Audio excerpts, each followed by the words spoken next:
So last ఒక 1000 మందితో మేము ఆ ఇంటి ఇది వెంకటేశ్వరంకి తీసుకోండి, ప్రాపర్గా తీసుకోండి.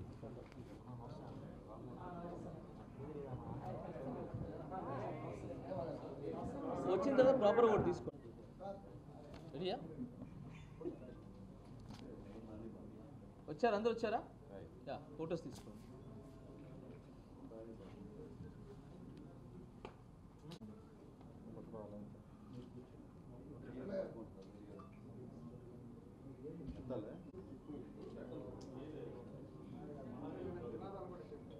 జై జనసేన, జై జనసేన, జై జనసేన, జై జనసేన. వర్ధిల్లాలి పవన్ కళ్యాణ్ గారి నాయకత్వం, వర్ధిల్లాలి, వర్ధిల్లాలి పవన్ కళ్యాణ్ గారి నాయకత్వం, వర్ధిల్లాలి.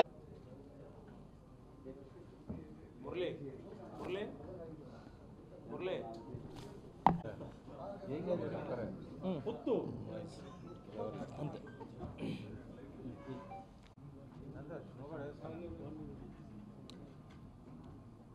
రైటా? నేను మీ జానీ మాస్టర్. ఇప్పుడు ఒక కొరియోగ్రాఫర్గా, ఒక సెలబ్రిటీగా నేను రాలేదు ఇక్కడికి. ఒక జనసేన ఒక సైనికుడిగా, ఒక ఒక ఇదే ఒక వాయిస్. యా, నేను ఇక్కడ ఒక కొరియోగ్రాఫర్గా రాలేదు, ఒక ఏదో జానీ మాస్టర్గా రాలేదు.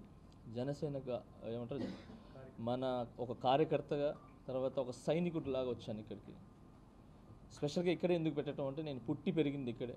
సో నెల్లూరులోనే కాబట్టి నేను పుట్టిన గెడ్డ. సో ఇక్కడి నుంచే నేను తిన్నాను, తిరిగాను. ఈ గల్లీలు తెలుసు. సో ఇక్కడ ప్రాబ్లమ్స్ తెలుసు. ఇక్కడ ఏమైతే సమస్యలు ఉన్నాయన్నీ గ్రౌండ్ లెవెల్లో నేను కిషోర్ గారితో వెళ్ళి అన్నీ తెలుసుకున్నాను నేను. అలాగే ఇక్కడ మన కార్యకర్తలతో అందరూ అడిగి ఇప్పుడు ఎలా ఉన్నాయని చెప్పి ఒక చిన్న ప్లేసెస్ కూడా వెళ్ళటం జరిగింది. సో ఇవన్నీ తెలుసుకుని వచ్చాను. దాని గురించి మెయిన్ మాట్లాడడానికి వచ్చింది. అండ్ అలాగే ఫస్ట్ నేను జనసేనలో చేరడానికి మెయిన్ కారణం కళ్యాణ్ గారి ఆశయాలు.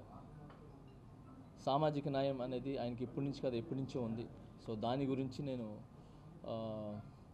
ఆ ఆశయాల్ని, ఆయన చెప్పిన మాటల్ని, ఆయన వెనకాలండి ఆయనకి తోడ్పడుతూ ఆ ఆశయాల్ని గెలిపించడానికి నేను ఒక భాగమవుదా అని చెప్పి ఈ జనసేన పార్టీలో నేను చేరడం జరిగింది. సో అలాగే ఫస్ట్ ఆఫ్ ఆల్ నేను మీడియా మిత్రులందరికీ, పత్రికా మిత్రులందరికీ థ్యాంక్ యూ సో మచ్. మేము చేసే ప్రతి ఒక్కటి జనం దగ్గర తీసుకుని వెళ్తారు. అది మంచి అయితే మంచి చూపిస్తారు, చెడు అయితే చెడు చూపిస్తారు. సో మీ అందరికీ పేరు పేరున నేను చాలా కృతజ్ఞతలు తెలుపుకుంటున్నాను. Thank you so much. So జనసేనలో చేరిన తర్వాత ఫస్ట్ కార్యక్రమం ఇక్కడి నుంచి స్టార్ట్ చేద్దామని చెప్పి నేను నెల్లూరు నుంచి స్టార్ట్ చేస్తున్నాను. అదేంటంటే డైరెక్ట్ పాయింట్కి వచ్చేద్దాం. దేనికి వచ్చాము, దేనికి రాలేదు, ఇవన్నీ పక్కన పెట్టి జస్ట్ పాయింట్, ఇక్కడున్న సమస్యల్ని పోరాడడానికి వచ్చా. ఫస్ట్ నేను తీసుకుంటున్నది టిట్కో హౌస్లు ఉన్నాయి కదా, వెంకటేశ్వరంలో కట్టున్నారు కదా, సో ఇల్లులు. సో ఆ ఇల్లుల గురించి మాట్లాడడానికి వచ్చాను. రాష్ట్రం మొత్తంలో 40 లక్షల ఇల్లులేమో శాంక్షన్ అయినాయి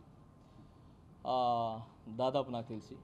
మన నెల్లూరులో 4000 ఇల్లులేమో కట్టినట్టున్నారు. అది 4.5 సంవత్సరం అయింది. అది లాస్ట్ ప్రభుత్వంలో, చంద్రబాబు నాయుడు గారు ప్రభుత్వంలో అది శాంక్షన్ అయినాయి. అయినా కూడా ఇప్పుడు 4.5 సంవత్సరం, దాదాపు 5 సంవత్సరాలు అవుతుంది. ఒక 2-3 నెలలు ఎలక్షన్స్ 5 సంవత్సరాలు వస్తాయి. సో ఈ 5 సంవత్సరాల్లో ఆ ఇల్లులు ఎందుకు ఇవ్వలేదు? అలానే ఏదో తూత్ మాలిష్గా ఒక శాంక్షన్ అయిన ఒక 200 మందికో ఎంతమందికి ఒక 20% ఏదో ఇచ్చాం కదా అని చెప్పి తాళాలు వాళ్ళ చేతులు పెట్టారు. మిగతా దానికి అర్హులైన ప్రతి మెంబర్స్కి ఇల్లు ఇవ్వకపోవడంతో ఫోన్ చేసి ఈఎంఐ కట్టారా, ఎప్పుడు కడతారు అని చెప్పి జరగటం జరిగింది. అడుగుతున్నారు. ఈ 4.5 సంవత్సరం రెంట్ కట్టాలన్నా పని దొరకాలన్నా రెంట్ కట్టాలన్నా చాలా చాలా ఇబ్బంది. నాకు తెలిసి భూమి మీద బతికే ప్రతి ఒక్కడికి ఒకటే ఒక కళ ఉంటుంది, సొంత ఇల్లు, ఒక ఇంట్లో ఉండి ఇంట్లో చేరటం అనేది. సో అలాంటి ఇల్లు కళని చూపించి శాంక్షన్ అయినా కూడా ఈ రోజు వరకు ఇవ్వకపోవటం అనేది చాలా చాలా బాధాకరమైన విషయం. సో ఆ విషయానికి చెప్తున్నాను.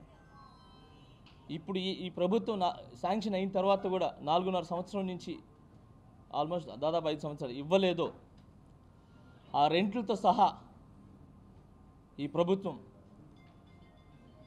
ఇవ్వాల్సిందిగా కోరుకుంటూ, అలానే ఆ ఇల్లు శాంక్షన్ అయ్యేంత వరకు నేను ధర్నా చేయాలని, రేపు 10వ తేదీ ఒక 1000 మందిని తీసుకుని వెళ్ళి మన ఈ హోటల్ ఏదది మన మినర్వా హోటల్ నుంచి ఒక 1000 మంది బయలుదేరి అక్కడికి వెళ్తాం. అక్కడ ధర్నా చేస్తాం. ఖచ్చితంగా దీన్ని వదిలే సమస్య లేదు. ఇప్పుడు ఎలా అయిపోయిందంటే ఆ ఇల్లులు ఈ 4.5 సంవత్సరం అసాంఘిక కార్యక్రమాలు ఎక్కువైపోయింది. అక్కడ దొంగలకి ఒక ఇది మన ఏదో కట్టి దీంట్లో ఉండండిరా బాబు అని చెప్పి తాళాలు ఇచ్చినట్టు మనం అది అలా జరుగుతుంది అక్కడ. సో దొంగలు ఉంటున్నారు. పోనీ అంతో ఇంత ఏదో కట్టారంటే ఫ్యాన్